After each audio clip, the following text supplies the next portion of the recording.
یہ جو ہمیں لوگ کہتے ہیں نا آپ لوگ جمہور امت سے ہٹ کے چل رہے ہو، تو کہنے پر گورنمنٹ کی طرف سے کوئی پابندی نہیں ہے.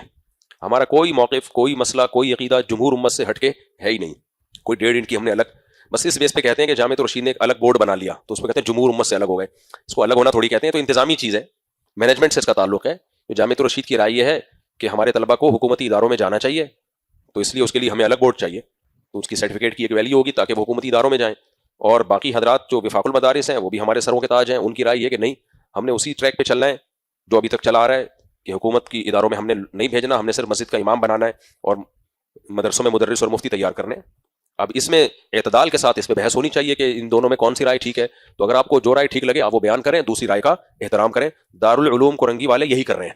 ان کی طرف سے کبھی آپ نے کوئی ایسا نیگیٹو کمنٹ جامعۃ الرشید کے خلاف، مجمع کے خلاف، مجمع جو نیا بورڈ بنایا، یا مفتی عبدالرحیم کے خلاف کوئی بھی نہیں سنا. نہ حضرت مفتی تقی صاحب نے اپنی رائے ایک بیان کر دی، خاموشی اختیار کر لی.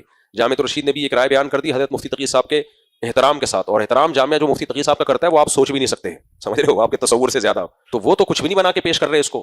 لیکن اب کچھ لوگ اس کو ایسا بنا رہے ہیں، پوری مدرسوں سے کٹ گئے، ایک الگ 1.5 انچ کی مسجد بنا لی، اور سارے علماء دیوبند ایک طرف، آپ بالکل ایک طرف. ایسا بنا کے کچھ بھی پیش کر دو بھائی، حقیقت میں ایسا کچھ بھی نہیں ہے، حقیقت میں ایسا کچھ بھی نہیں ہے. تو ہماری نظر میں وفاق المدارس ہو یا مجمع کے مدرسہ ہو، کوئی فرق نہیں ہے. دونوں مسلمان ہیں، دونوں بالکل ٹھیک ہیں، دونوں اہل حق ہیں، دونوں کا ہدف ہے دین کو دنیا میں غالب کرنا.